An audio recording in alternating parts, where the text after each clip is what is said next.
क्या मोहम्मद अली जिन्ना का पाकिस्तान की मांग करना उनका खुद का आइडिया था या फिर ये उस नफरत का नतीजा था जिसे हिंदुत्ववादी संगठनों ने सालों पहले बो दिया था? आज हम इसी सवाल का जवाब इस वीडियो में तलाशेंगे और यकीन मानिए जब सच सामने आएगा तो आप भी सोचकर हिल जाएंगे। नमस्कार दोस्तों, मैं हूं शफान अंसारी। दोस्तों, आज के दौर में अगर आप किसी भी स्कूल की किताब या फिर पॉलिटिकल डिबेट को देखेंगे तो बंटवारे की कहानी आपको बहुत सिंपल सी ही नजर आएगी। आमतौर पर यही कहा जाता है कि जिन्ना ने सबसे पहले पाकिस्तान की मांग की, कांग्रेस ने भी एक झटके में जिन्ना की मांग को मान लिया और माउंटबेटन ने इसको लागू कर दिया। फिर हिंदुस्तान पाकिस्तान बढ़ गए और कहानी खत्म। लेकिन याद रखिए दोस्तों, इतिहास कभी इतना आसान नहीं होता जितना आम बोलचाल में बताया जाता है। दरअसल NCERT ने हाल ही में क्लास 6वीं से लेकर 12वीं तक के बच्चों के लिए एक खास मॉड्यूल निकाला है जिसमें ये कहा गया है कि हिंदुस्तान के बंटवारे के 3 बड़े विलन थे। इसमें सबसे पहले विलन बताया गया है मोहम्मद अली जिन्ना को, जिन्होंने अलग राष्ट्र की मांग को उठाया था। उसके बाद दूसरे खलनायक माने गए हैं कांग्रेस और खासतौर पर जवाहरलाल नेहरू, जिन्होंने जिन्ना की मांग को एक झटके में मान लिया। और तीसरे खलनायक बने लॉर्ड माउंटबेटन, जिन्होंने जल्दबाजी में बंटवारे का फैसला लागू कर दिया।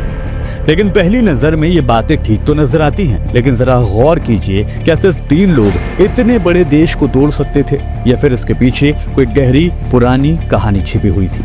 क्योंकि किताबें हमें बताती हैं कि जिन्ना ने साल 1940 के लाहौर अधिवेशन में पहली बार 2 राष्ट्र का फॉर्मूला दिया था।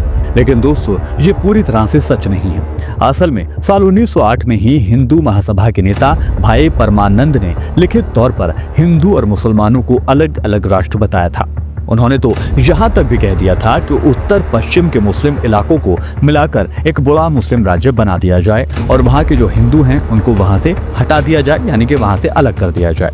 इसके बाद BS मुंजे की बारी आती है। BS मुंजे, जो कि RSS के संस्थापक हेडगेवार के करीबी माने जाते थे, 1923 में उन्होंने साफ कहा कि जैसे इंग्लैंड अंग्रेजों का है, फ्रांस फ्रांसीसियों का है, वैसे ही हिंदुस्तान सिर्फ हिंदुओं का है। मतलब ये साफ था कि मुसलमान यहाँ 2म दर्जे के नागरिक हैं। इसी दौर में वीर सावरकर की मशहूर किताब हिंदुत्व भी आ गई। इस किताब में साफ लिखा था कि भारत हिंदू राष्ट्र है और मुसलमान ईसाई इसमें जगह नहीं पा सकते, क्योंकि उनकी संस्कृति और आदर्श हिंदू विरासत से बिल्कुल मेल नहीं खाते हैं। यही किताब आगे चलकर बंटवारे की सोच की एक बड़ी जड़ बन गई। और इसके बाद आए गोलवलकर, जिन्होंने 1939 में अपनी किताब we are our nationhood defined में जर्मनी के नाज़ी मॉडल का हवाला दिया। उन्होंने कहा कि हिंदुस्तान में मुसलमानों और ईसाइयों को भी वैसे ही 2म दर्जे का नागरिक माना जाना चाहिए जैसे जर्मनी ने यहूदियों को माना है। तो दोस्तों सोचिए, जब दशकों तक लगातार ये बातें कही जाएंगी तो क्या मुसलमान के डर में ये घर नहीं करेगी बात कि उन्हें यहाँ बराबरी का दर्जा नहीं मिलेगा? यही डर मुस्लिम लीग और जिन्ना के लिए सबसे बड़ा हथियार बन गया मुस्लिम राष्ट्र बनाने का। इसके बाद साल 1930 में अल्लामा इकबाल ने मुस्लिम लीग के अधिवेशन में कहा था कि उत्तर पश्चिम भारत में एक अलग मुस्लिम राज्य बनना चाहिए। शुरू में तो ये महज एक आइडिया ही था, लेकिन साल 1937 के चुनावों ने सब कुछ बदल कर रख दिया। कांग्रेस ने ज्यादातर प्रांतों में सरकार बना ली थी, जबकि मुस्लिम लीग को पूरी तरह से हार का सामना करना पड़ा था। और इन्हीं चुनावी नतीजों के बाद जिन्ना को लगा कि अगर मुसलमानों की राजनीति बचानी है तो अलग पहचान और अलग राष्ट्र की मांग ही आखिरी रास्ता होगा। और 22 मार्च 1940 को जिन्ना ने लाहौर में वो मशहूर भाषण दिया जिसमें कहा गया, हिंदू और मुसलमान 2 अलग राष्ट्र हैं, उनकी संस्कृति, धर्म, इतिहास सब अलग है, उन्हें एक राष्ट्र में जबरन रखना नामुमकिन है। यही भाषण अगले दिन पाकिस्तान प्रस्ताव में बदल भी गया और यहीं से पाकिस्तान की मांग शुरू हुई। अब सवाल है कि कांग्रेस ने इसे आखिर क्यों मान लिया? दरअसल 1946 में जब जिन्ना ने डायरेक्ट एक्शन डे बुलाया तो कोलकाता समेत देश भर में भयानक दंगे भड़क गए। बताया जाता है कि सिर्फ 4 दिनों में ही 4000 से ज्यादा लोग इस दंगे में मारे गए। देश गृह युद्ध के कगार पर पहुंच गया था। ब्रिटिश सरकार ने भी इस बात को मान लिया था कि संयुक्त भारत असंभव है। माउंटबेटन ने सत्ता हस्तांतरण की तारीख पहले कर दी और जल्दबाजी में रेड क्लिफ लाइन भी खींच दी। लाखों लोग अपने ही देश में रातों रात शरणार्थी बन गए। नेहरू ने संविधान सभा में कहा कि विभाजन हमारे लिए पीड़ा है, लेकिन हमें इसे स्वीकार करना पड़ा। सरदार पटेल ने भी यही कहा कि हमारी कमजोरी का प्रतीक ये है, लेकिन मजबूरी थी।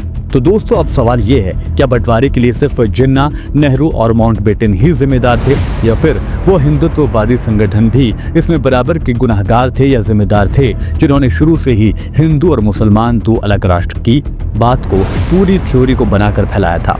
बाबा साहब अम्बेडकर तक ने भी इस बात को कहा था कि भले ही ये सुनकर अजीब लगे, लेकिन सावरकर और जिन्ना दोनों के विचार टू नेशन थ्योरी पर एक जैसे थे।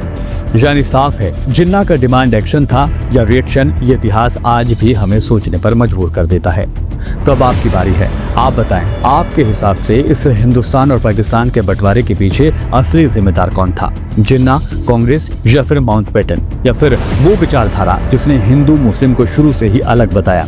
अपनी राय आप हमें कमेंट के जरिए बता सकते हैं। फिलहाल मेरे साथ इस वीडियो में अभी के लिए इतना ही। वीडियो पसंद आया तो वीडियो को लाइक करें और इसी तरह की तमाम वीडियो को देखने के लिए हमारे चैनल को सब्सक्राइब जरूर कर लें। फिर होगी मुलाकात। नमस्कार।